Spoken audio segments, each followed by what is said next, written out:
There is a single moment hidden inside the ordinary chaos of early parenthood that most parents completely miss. A moment so small, so quiet, so easily overlooked that it passes in less than 3 seconds. And yet neuroscientists say it may be one of the most important moments of your child's entire life. It is not the first time your baby smiles. It is not the first word or the first step. It is something that happens far earlier, far deeper, and far more profoundly than any of those famous milestones. And today, we are going to talk about exactly what it is and exactly when it happens. I want you to think about the last time you held your baby and they suddenly went completely still in your arms. Their body relaxed, their breathing slowed, their eyes found your face. And for just a moment, everything in the room seemed to pause. You felt it too, didn't you? That moment you felt was not just beautiful. That moment was neurological. That moment was your baby's developing brain making one of its earliest and most consequential decisions. And what your baby decided in that moment will echo through every relationship they ever form for the rest of their entire life. Stay with me through this entire video because what you learn here today is going to fundamentally change the way you see the first year of your baby's life. Not just the beautiful parts, every part, including the exhausting 3 a.m. parts that no one puts on the highlight reel. My name is not important right now. What is important is that the research I am about to share with you comes from some of the most respected developmental scientists and attachment researchers working today. This is not parenting opinion. This is brain science. And if you are new here, I want to ask you right now before we go any further to hit that subscribe button below this video, because every single week we break down infant brain science in ways that every parent can actually understand and use starting today. Now let us begin at the very beginning. Because to understand the exact moment your baby starts trusting you, we first have to understand what trust actually means inside a brain that has been alive for only a few weeks. The word trust in the adult world carries enormous weight. We trust friends, we trust partners, we trust institutions. But adult trust is built on language, on reasoning, on accumulated experience that we can consciously reflect on and evaluate. A newborn has none of that.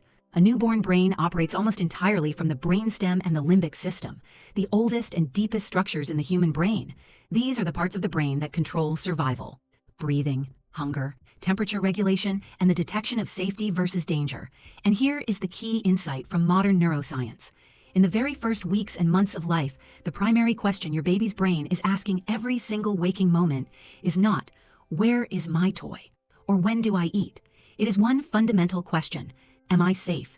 This question fires constantly. At 3 days old, at 3 weeks old, at 3 months old, the baby brain is running a continuous background scan of the environment, evaluating every sensation, every sound, every temperature change, every touch against one single filter.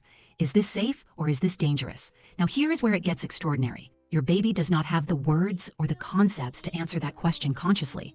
So their brain answers it through sensation, through the feeling of being held or not held, through the sound of a familiar voice or unfamiliar silence, through the warmth of a body or the cold of empty air. And the consistent provider of those safety sensations, the one human being whose voice, whose smell, whose heartbeat, and whose warmth arrives again and again and again to answer the question, "Am I safe?" with "Yes, you are safe," that person becomes something extraordinary.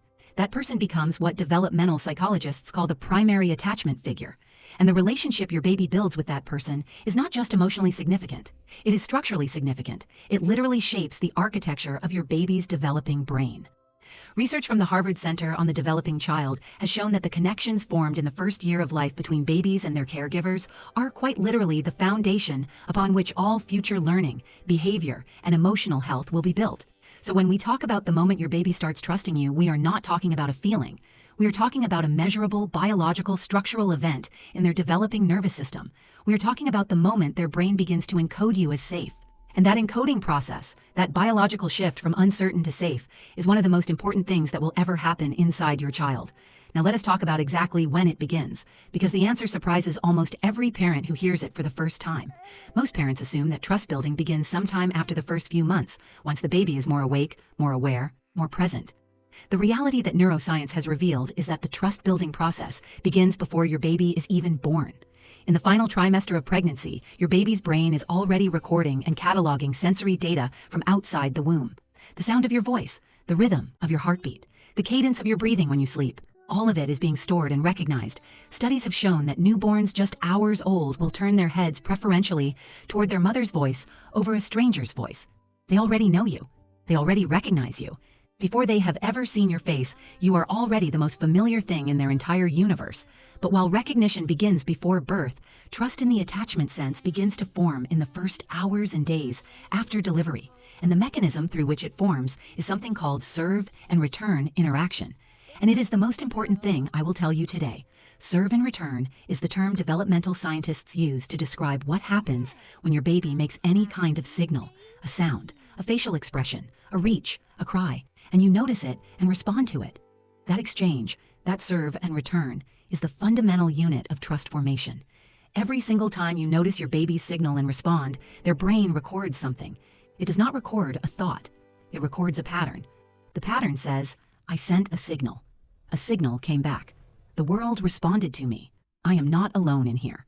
Someone is listening. Now here is the crucial part that most parents don't fully grasp. The trust is not built by any single perfect response. It is built by the pattern of responses over time. Consistent, warm, timely. The pattern is what the brain is tracking, not individual moments, the overall pattern. This means that even if you are not always perfect, even if sometimes you miss a cue because you are exhausted or distracted or overwhelmed, the overall pattern of your responsiveness is what your baby's brain is assessing. Good enough and consistent beats perfect and sporadic every single time. So when does the first detectable evidence of trust appear? Researchers using sophisticated observation methods have identified that by approximately 6 to 8 weeks of age, something new begins to emerge in the interaction between a securely responding parent and their baby. Around 6 to 8 weeks, a typically developing baby begins to produce what researchers call the social smile. Not the reflex smiles of the newborn period, which are involuntary, but a genuine, responsive, intentional smile directed at a specific human face that the baby's brain has identified as safe. That smile, that specific smile directed at your face, is one of the first measurable behavioral outputs of your baby's developing trust system. Their brain has collected enough serve and return data to make a preliminary assessment, and the assessment says, this person is my safe person. Now I want to go deeper, because knowing that trust forms through serve and return is valuable. But what most parents want to know is this. What specifically are the things I do every day that build or erode my baby's trust? And the answer comes in 3 pillars. Pillar 1. Responsiveness. This is the foundation. Responsiveness means that when your baby signals a need, whether through crying, through body language, through vocalization, or through expression, you notice it and you act. You do not ignore it. You do not delay indefinitely. You respond. Research consistently shows that babies whose caregivers respond promptly and warmly to their signals develop stronger attachment security than babies whose signals are frequently ignored or responded to with coldness or delay. Responsiveness is not spoiling. It is the opposite of spoiling. It is building. Pillar 2. Predictability. Your baby's brain is a pattern recognition machine of extraordinary sophistication. From the very first days of life, it is hunting for patterns in the environment. What happens after I cry? What happens when I am hungry? What follows darkness? What follows morning? When the environment is predictable, when the same warm responses consistently follow the same signals, your baby's nervous system does something remarkable. It down-regulates. It shifts from high alert to a lower baseline state of readiness, not because the baby becomes lazy, because the baby becomes safe. And a baby who feels safe expends less energy on vigilance. That energy is freed up for the brain to do something extraordinary, to grow, to explore, to learn, to develop the neural connections that will support language, cognition, creativity, and social intelligence for the rest of their life. Pillar 3. Attunement. And this is the subtlest and most powerful of the 3. Attunement is not just responding to your baby. Attunement is matching your baby. It is the difference between hearing and truly listening, between noticing and genuinely seeing. When a parent attunes to a baby, they are not just responding to the surface behavior. They are tracking the emotional state underneath. They are asking with their whole body, how does my baby feel right now? Not just what does my baby need right now? How does my baby feel? Attuned caregiving sends a message to the baby's brain that goes far deeper than I will help you. It sends a message that says, I see you, specifically you, not just your behavior, but your inner experience. You are known here. You matter enough to be truly seen. Ed Tronick, one of the world's leading researchers in infant emotional development, famously demonstrated in his still face experiment that when a parent suddenly goes emotionally blank and unresponsive, even a 2-month-old baby experiences immediate and significant distress. Within minutes, without the parent's emotional engagement, the baby begins to withdraw. Their shoulders slump. Their vocalizations stop. They turn away. Even at 2 months old, the absence of attunement is profoundly felt. Even at 2 months old, emotional connection is a biological need. This is why being present with your baby is not just about being physically in the room. It is about being emotionally available, putting the phone down, making eye contact, responding to their coos with your own voice. These are not extras. These are the foundational inputs of trust. Now, before we go any further, I need to pause here. Because if you are finding real value in this conversation today, if this is giving you something new and useful about your baby's mind, then please take just 2 seconds right now and subscribe to this channel. We release new content every single week built entirely on peer-reviewed developmental science. And every week parents tell us it changed the way they see their baby. So hit subscribe and then let us keep going. Because we are just getting to the good part. Now, responsiveness, predictability, and attunement do not operate in isolation. They work together as a system. And the output of that system is something researchers call the internal working model. This is the single most important thing your baby will build in their first year. The internal working model is essentially a deeply held belief system about relationships. It is the answer your baby's brain settles on over time to the questions. Are other people reliable? Will my needs be met? Am I worth caring for? And it is built entirely from lived experience, not words. So now we arrive at the heart of everything, the exact moment, the moment this video was built around. When researchers and attachment theorists talk about the moment a baby truly begins trusting their caregiver, they are pointing to a very specific window of developmental time. Mary Ainsworth, one of the pioneering researchers in attachment theory, built upon the foundational work of John Bowlby to describe the process through which infants form specific emotional bonds with caregivers. And her decades of research pointed to a precise developmental window. Between approximately 4 and 7 months of age, something shifts, something measurable, observable, and profound. The baby's brain, having collected thousands of serve and return exchanges, thousands of responsiveness and attunement data points, reaches a tipping point. At this tipping point, the brain has processed enough evidence to make a determination. Not a thought, not a decision, but a neurological settling.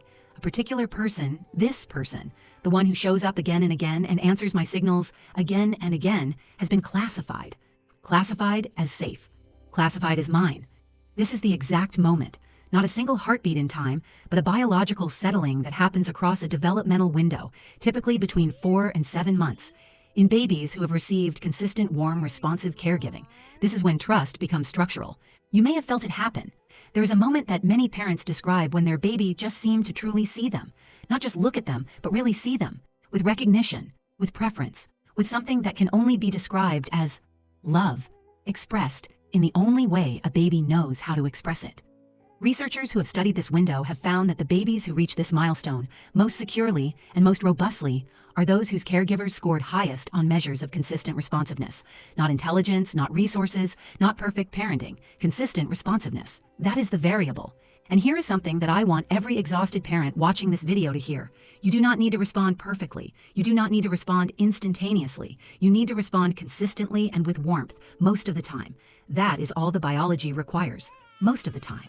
The concept that developmental psychologists use is called good enough parenting, coined by the pediatrician and psychoanalyst Donald Winnicott. Good enough means warm, consistent, responsive most of the time. And the extraordinary truth is that good enough parenting produces extraordinary outcomes. Now let us talk about what happens after trust forms. Because the story does not end at 4 to 7 months. The trust system that begins forming in infancy is continuously being updated, refined, and tested throughout childhood. And how we respond to those tests matters enormously. The moment your baby takes their first physical steps away from you, usually around 9 to 14 months, is one of the most neurologically significant things you will ever witness. Because in that moment, your baby is doing something that requires a foundation of trust to even attempt. John Bowlby described this beautifully. He said that a securely attached baby uses their caregiver as a safe base from which to explore the world. The emphasis on safe base. Your baby does not explore despite you. They explore because of you. You are the safety net that makes exploration possible. This is why the trust that forms in the first year of life matters so profoundly for everything that comes after. A baby who has built a secure trust template does not just feel safer. They actually are more capable of being independent, more capable of being curious, more capable of learning. Now here is the part of this conversation that I designed specifically for the parents who are watching this, while secretly worried that they might be getting it wrong. Because so many parents carry a quiet fear that they are somehow insufficient for the enormous task of raising another human being. I want to share something that the research shows with remarkable consistency. Across every culture studied, across every economic circumstance studied, across every family configuration studied, the single most powerful predictor of secure attachment is not any of the things most parents worry about. It is not the toys you buy or the nursery you decorate. It is not whether you breastfed or formula fed. It is not whether you co-sleep or use a crib. It is not your income, your education level, your house, or your postpartum body. None of those variables predict secure attachment. What predicts secure attachment is the quality of the interaction, the warmth of your gaze when you look at them, the consistency of your response when they call for you, the presence you bring when you are in the room with them, things every single parent, regardless of circumstance, is capable of. And if you are in a season of life right now where depression, anxiety, exhaustion, illness, or impossible circumstances are making it hard to show up fully, I need you to hear this too. Rupture and repair is not a sign of failure. It is a core part of healthy attachment development. Ruptures, those moments when you are too tired to respond as you wished, when you were distracted, when you snapped or were short, those do not destroy trust when they are followed by repair. Noticing what happened, coming back, reconnecting. The repair builds something. It teaches your baby that relationships can survive hard moments. Daniel Siegel, a clinical professor of psychiatry at UCLA, has written extensively about this. He says that what ultimately matters is not whether the interaction is always perfect, but whether the overall relationship has what he calls integration, the parts communicating with each other honestly and with care. So here's what I want you to take from this part of the conversation. On the days when you feel like you are failing your baby, you are probably doing far more than you think. And the evidence is right in front of you every single time they turn toward your face. Every time your baby tracks your face across the room. Every time they startle toward your voice. Every time they settle specifically in your arms in a way they do not settle for anyone else. Every time they bring you their distress instead of hiding it. Those are receipts. Those are your baby's brain showing you the trust it has built. You built that, not with a program, not with a product, with your presence, with your attention, with your imperfect, exhausted, devoted, consistent presence. And that presence is doing something inside your baby's brain that nothing else on earth could replicate. I want to take the final part of our time together today to zoom out, because the trust that begins forming in the first year of life does not stay contained to infancy. It travels, it shapes, it echoes forward through the entire lifespan in ways that researchers are still documenting. The Minnesota Study of Risk and Adaptation, one of the longest and most comprehensive studies of human development ever conducted, followed individuals from birth through their 30s. And what the researchers found confirmed decades of attachment theory with remarkable consistency.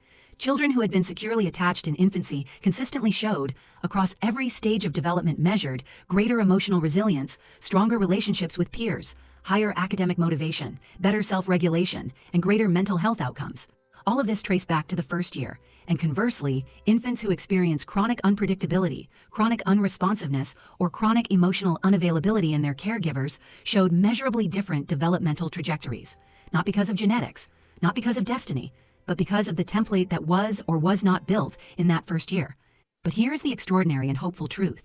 The internal working model is not concrete. It is not fixed at 12 months and sealed forever. It is updated continuously by subsequent relationships and experiences throughout life.